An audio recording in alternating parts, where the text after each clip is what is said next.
안녕하세요. 계속 10장 이어서 하겠습니다. 새 진리와 새 세상. 예전에 정산이 새 세상이 오면 새 진리가 다가오리라는 예언을 한 바가 있습니다. 나타나는 시기는 인류가 종말에 임박해서 지구가 깨어지기 시작할 때라고 했습니다. 그리고 덧붙여서 강조하기를 종말 이전에 나타나는 사람들을 현혹시키는 진리와 종교는 모두 다 무너지리라 하였습니다. 굳이 선지자들의 말을 빌지 않더라도 강의를 통해서 종말에 새 진리가 나타난다고 누차 강조한 바가 있습니다.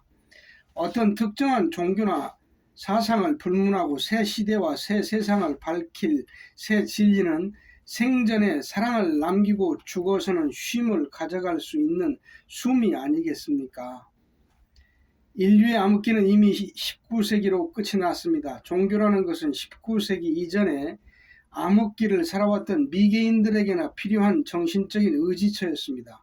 그러나 지금에 와서는 발달된 과학 문명에 의해 어두운 구석들이 완전히 자취를 감추게 되었고 인류의 의식 또한 대단히 총명해졌습니다.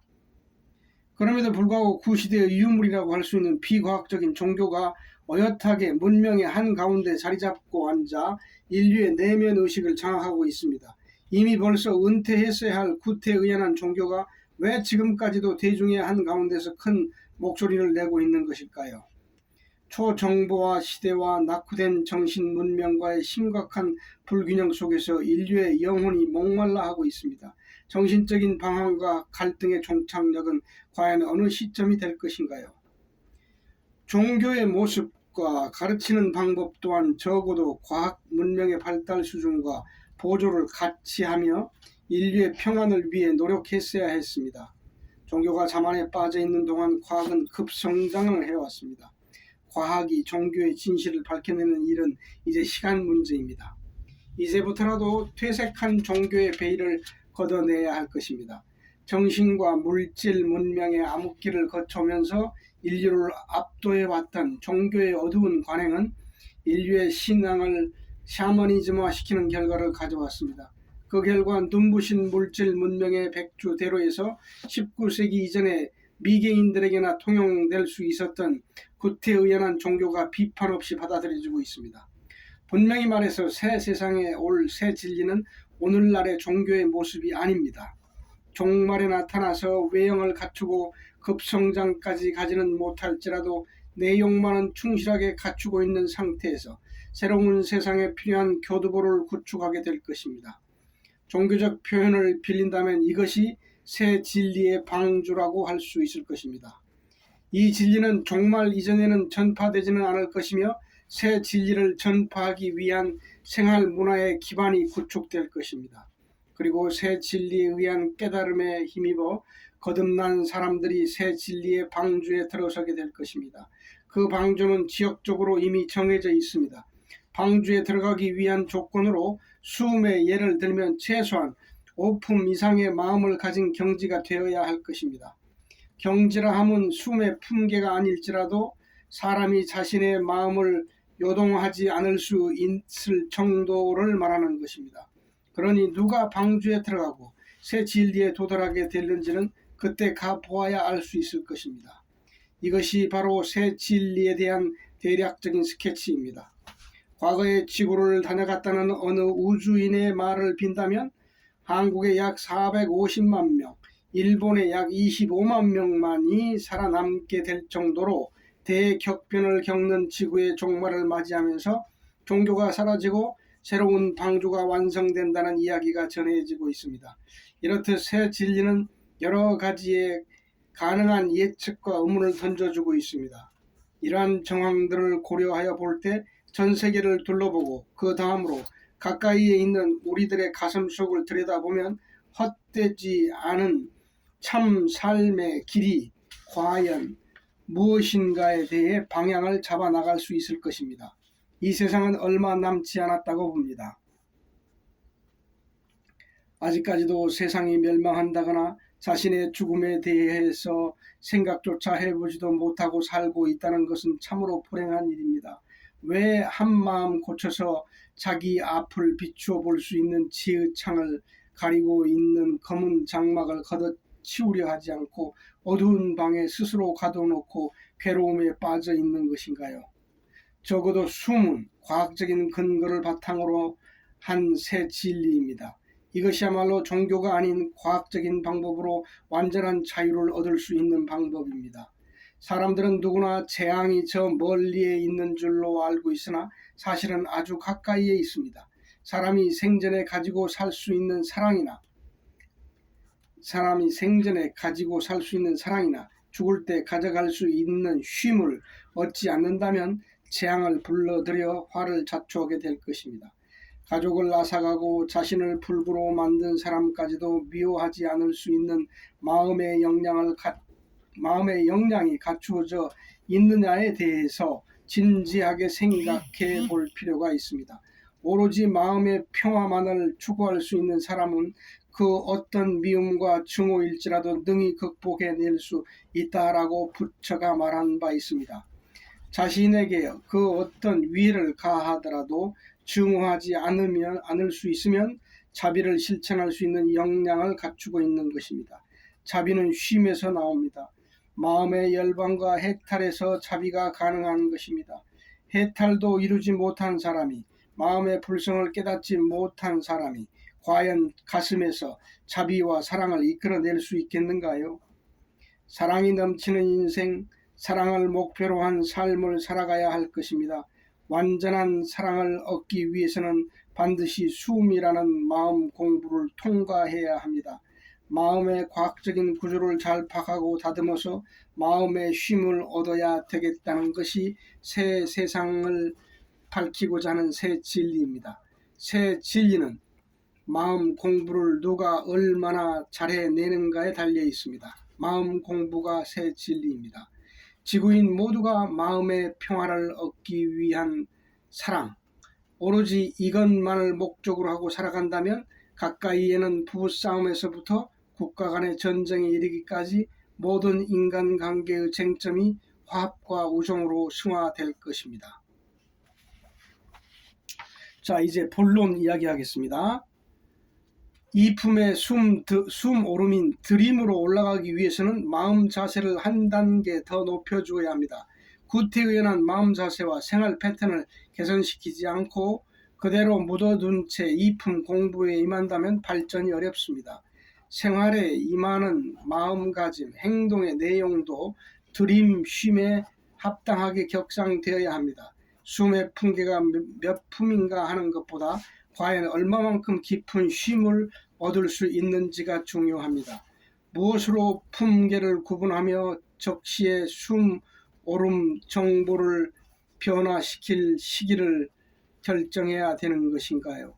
앞서 말한 바와 대로 숨을 함에 있어서 얼마만큼의 노력, 인위성이 필요한가요? 즉 얼마만큼 적은 노력으로 편안한 쉼을 얻을 수 있는지가 관건입니다. 일정한 시간 동안 앉아서 숨을 할 때 어느 정도 익숙해지려면 상당한 노력이 필요합니다. 양적으로 볼 때 몇십 분이 됐든 몇 시간이 됐든 숨을 통해서 쉼을 얻게 되는 쉼의 내용 중에서 인위성이 차지하는 비중과 숨을 마치고 난 뒤 집중의 에너지가 가슴에 남는 정도에 따라서 품계가 결정됩니다. 인위성의 백분율 1품계부터 9품계까지. 자, 1품계는 인위성의 쉼이 100에서 80%고 2품계는 70%, 3품계는 60%, 4품계는 50%, 5품계는 40%, 6품계는 30%, 7품계는 20%, 8품계는 10%, 9품계는 0%입니다. 그와 반대로 무의적인 쉼은 1품계는 0에서 20%, 2품계는 30%, 40%, 50% 가서 마지막 9품계는 100%죠. 숨오름 1품계는 안김, 2품계는 드림, 3품계는 기쁨, 4품계는 참됨, 5품계는 세남, 6품계 끊임, 7품계 고요, 8품계 맑음, 9품계 밝음 또는 말킴, 밝힘이라고 해도 됩니다. 체험의 결과가 가슴에 남는 비율을 보면은 1풍계는 20%, 2풍계는 30%, 3풍계는 40%, 4풍계는 50%쭉 가서 9풍계는 100%가 남습니다. 안김을 처음으로 경험하는 당사자로서는 그 최초의 쉼만으로도 100%에 상당하는 대단한 안정감을 느낀다는 생각이 들게 됩니다. 그러나 구품까지의 전 과정을 비춰본다면 100에서 80%의 인위성, 그 노력이 있는 초보적인 쉼의 연출일 뿐입니다. 이품의 들임쉼에 가면 인위성이 70% 수준으로 낮아지기 때문에 부담이 그만큼 적어집니다. 이 품을 예로 하여 쉼의 내용, 그 성분을 분석하고 증명해 봅시다. 100% 중에서 70%의 인위성을 가지고 있으므로 숨을 마치고 집중을 풀게 되면 30% 정도의 에너지만이 가슴에 남습니다. 다시 말해 숨을 하고 있는 동안은 이 품에 해당하는 충분한 쉼이 있지만 숨을 마치고 나면 인위성이 있는 70%의 쉼은 사라진다는 것입니다. 품계가 한 단계씩 올라갈수록 회귀율은 떨어지는 반면 가슴에 남게 되는 쉼의 비중은 점점 늘어나서 구품에 이르게 되면 회귀율이 0포인트가 되어서 더 이상 앉아서 하는 인위적인 숨을 하지 않더라도 의식함이 없이 가만히 있어도 24시간 내내 자연스러운 쉼의 상태가 유지되므로 영원한 쉼을 얻게 됩니다. 이렇게 해서 인위성이 완전히 사라지면 원래 인간이 자연스럽게 타고난 마음의 구조를 회복하게 되는 것입니다. 이번에는 아래와 같이 그림을 통해서 육품까지의 과정을 다시 한번 정리해 보겠습니다. 대상적인 집중 1, 2, 3품, 절대적인 집중 4, 5, 6품. 자, 1품의 안김, 들임, 3품의 기쁨.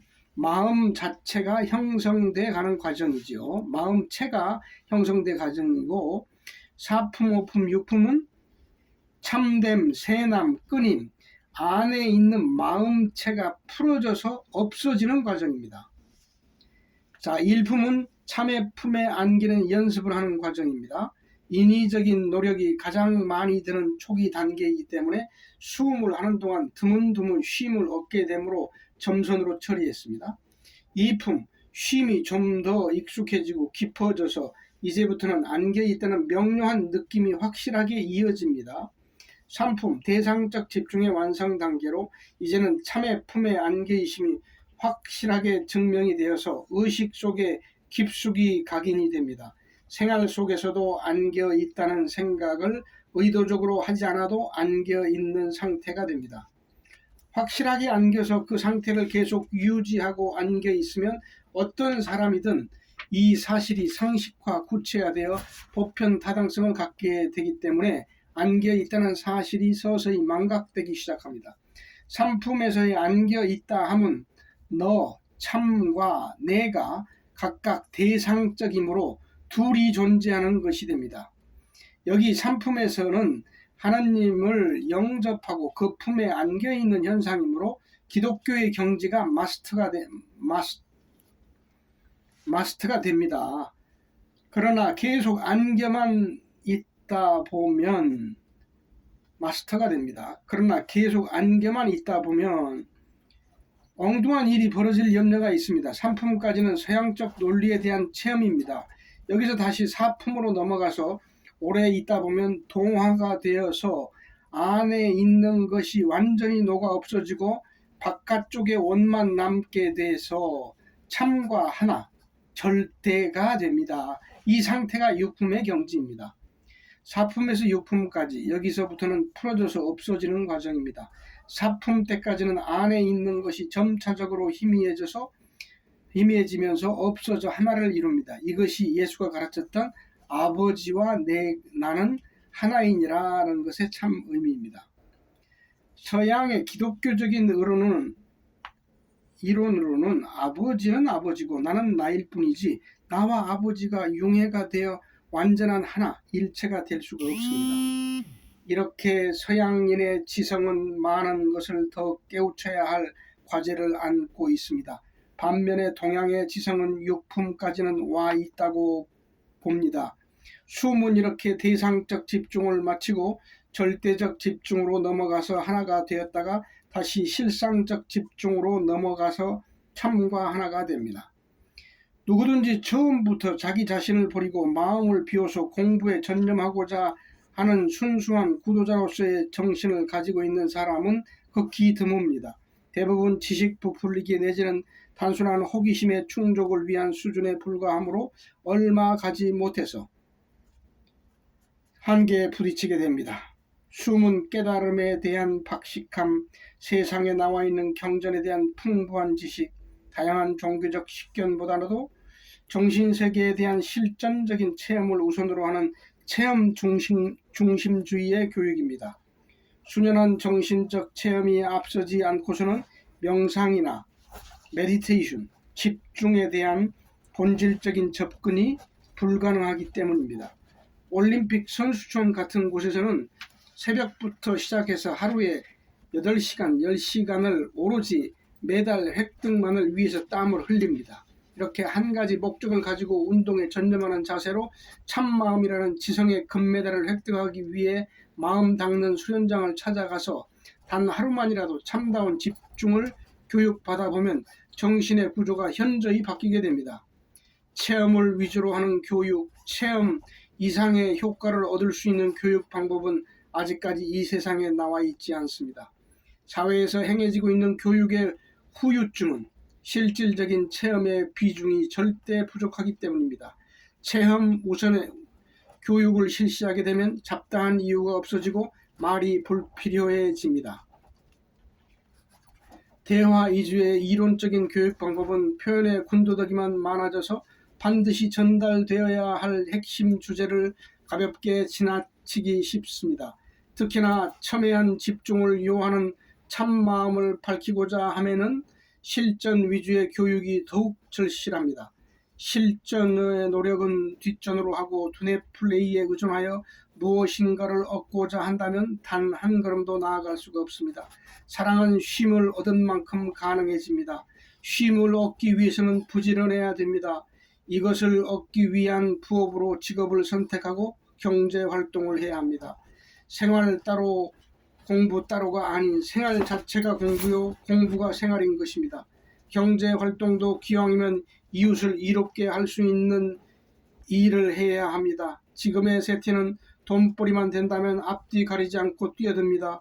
이웃에 대한 배려는 관심 밖의 일인 것입니다.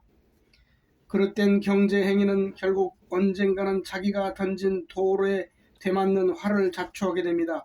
경제활동에도 당연히 존중해야 할 상도덕이 있습니다. 사리 분별 없이 무턱대고 일을 벌여놓으면 언젠가는 자신이 다치게 됩니다. 다시 본론으로 들어가서 여러 생각이 한 생각으로 단일화되면 곧바로 집중이 일어나서 마음이 단조로워지는 느낌이 서서히 들어옵니다. 이 느낌이 구체화, 안김이 되기 시작하면 한 생각이 지워지면서 생각이 없는 안김 속에서 쉴 수 있는 상태에 이르게 됩니다. 이 쉼의 성분은 두 가지라고 했습니다. 쉼의 성분 1. 생각 없음. 생각 없음에 의해 얻어지는 쉼, 무사념, 고요의 깊이. 2. 그려낸 사실, 그려낸 상태의 마음의 안정감에서 오는 심리적인 쉼, 의식적인 쉼. 품기가 높아짐의 감에 따라서 그려낸 상태, 이미지화에서 오는 안정감은 서서히 사라지고 순수한 집중에서 오는 쉼의 성분만이 100% 상태로 육박해 갑니다. 사람들은 두뇌를 너무 무리하게 혹사시키고 있습니다. 때문에 이 혼돈, 카오스 상태를 정리하는 준비 없이 곧바로 수련에 들고자 하면 고속으로 질주하는 자동차에 급제동을 거는 것과 같아서 심리적인 저항을 받게 됩니다. 그렇게 앉아있으면 온갖 상념들이 일시에 몰려들게 되므로 오히려 머리만 복잡해지게 됩니다. 때문에 여러 가지 생각을 한 생각으로 서서히 정리하는 단계를 거쳐 자연스럽게 생각 없음에 이르도록 이끌어 줄 필요가 있습니다. 이러한 과정을 그리고 느끼고 보라라고 표현하는 것입니다. 그리다 보면 느낌이 오게 되고 느끼다 보면 결국 보게 되는 것이 숨의 3단계 정신 집중 체계입니다. 숨의 경지를 따라잡기 위해서는 앉아서 숨을 하는 시간을 많이 갖고 부단한 경험을 쌓아야 합니다. 반복하여 수련하다 보면 정신적인 체험이 깊어지면서 변화를 느끼게 되고 점차 흥미로워지면서 자신감이 생겨나게 됩니다. 그림을 정리합니다. 참다운 집중의 과정, 복잡한 두뇌, 이렇게 별같이 생긴 모양, 복잡한 두뇌가 생각의 단일화, 한 생각이 되는 거죠. 집중이 일어납니다. 그래서 한 생각이 한 느낌, 이건 안김이 일어나는 것이고 한 느낌이 쉼, 안김이 완성된 것입니다. 그래서 2품에서는 느낌을 더 강조해 주면 됩니다. 처음에 1품에서는 한 생각, 2품에서는 한 느낌, 그리고 3품에서는 쉼입니다. 자, 2품 드림 공부도 1품의 방법과 똑같이 하되 느낌을 강조한다는 점이 다릅니다. 한 생각에서 느낌이 들어오게 되면 그것을 좀 더 강하게 인식하면서 성숙시키라는 것입니다. 우주 에너지인 참이 내 몸을 직접 감싸 안고 생명을 공급해주고 있음이 과학적인 사실이지만 주의해야 할 점은 참을 직접 몸으로 느끼는 것이 아니고 마음의 느낌을 강화시킨다는 것입니다. 느낌의 상태까지 온 결과 느낌을 인위적으로 만들어 보는 과정을 경험해보고 기쁨, 쉼으로 넘어가라는 것입니다. 이 한 가지 테크닉이 1품 안김 쉼과 2품 드림 쉼의 차이입니다. 느낌만을 더 강하게 하는 것입니다. 여기에서 이해를 잘못하여 참만을 직접 더 느끼려고 무리하게 되면 몰두형 집중으로 가게 됩니다. 참이라는 것은 극품의 완전한 쉼의 단계에 들어서야만 느낄 수가 있습니다. 그 이전에 참이 직접 느껴진다면 공부의 방향이 잘못되고 있는 것입니다. 자, 실기지도입니다. 참이 나를 감싸 안고 있다는 사실을 인정하면 자연히 몸과 마음이 어디엔가 안겨 있다고 하는 느낌, 존재감이 들어옵니다. 이것이 안김의 시작인 있음이며 고요의 시작입니다. 안겨 있다는 마음의 느낌이 들어오면 그 느낌을 더 강하게 2품에서 하는 심리적인 분위기를 조성하고 만들어 봅니다. 집중이 잘 안 될 때는 두 손을 합장해서 가슴, 단중에 대다가 잘 되면 다시 온위치 합니다. 안겨 있다는 느낌이 오면 그 느낌 속에 더 푹 빠져서 강하게 만들어 봅니다. 잘 안 되면 참의 품에 안겨 있음이 사실이다 라는 내용을 반복해서 되뇌입니다.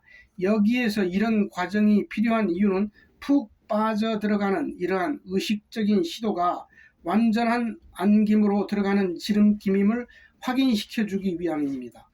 푹 빠져서 들어간다. 빠져들면 쉼이 더 확실하게 일어난다. 안겨 있다는 것이 과학적인 사실이기 때문에 좀 더 안정된 쉼을 얻기 위해서는 느낌 속에 푹 빠져드는 관문이 필요한 것입니다. 느낌을 조금 더 강하게 해보고 쉼으로 넘어간다는 작은 차이, 아무런 생각이 없으면 편안함을 느끼기 시작하는데 이것이 쉼의 시작이고 쉼이 되어가는 것입니다. 쉼은 이완입니다. 이완을 통해서 참이 나타납니다. 몸이 불편하고 아픈 곳이 있으면 고요 속에서 나타난 참이 적극적으로 치유시켜줍니다. 이렇게 한 번, 두 번 반복하여 안기다 보면 안기는 세계 속의 정신 분야가 한 걸음, 두 걸음 개척되어 가는 것입니다. 쉼을 통하여 사랑을 비축하는 힘을 기르는 것입니다. 쉼은 사랑이고 사랑은 운수대통, 만사형통, 기도 이룸입니다. 사랑은 사랑의 힘은 전지전능하며 못 이루는 일이 없습니다. 사랑이 없는 사람은 병치레가 잦습니다. 특히 암 환자의 공통점은 자기 주장, 아집이 강해서 누구의 말이든 잘 믿으려 하지 않는다는 점입니다. 다른 사람의 말을 경청해서 잘 헤아려 듣는 사람은 마음이 너그럽고 사랑이 풍족함으로 암에 걸리지도 않습니다. 사랑이 부족하면 자연히 화를 많이 내므로 그로 인해 뇌열이 많이 쌓여서 간이 나빠지고 눈도 나빠집니다. ZN, 아연을 비롯한 미네랄이 자꾸만 빠져나가기 때문에 또한 실의와 낙담으로 인하여 우리 몸의 핵심을 이루고 있는 무기질의 소실이 많아집니다. 이 모든 것의 원인은 사랑이 부족하기 때문입니다. 사랑의 힘은 전지하고 전능합니다. 숨은 사랑이 무엇인지에 대한 확실한 체험을 인식시켜 줍니다. 네, 감사합니다.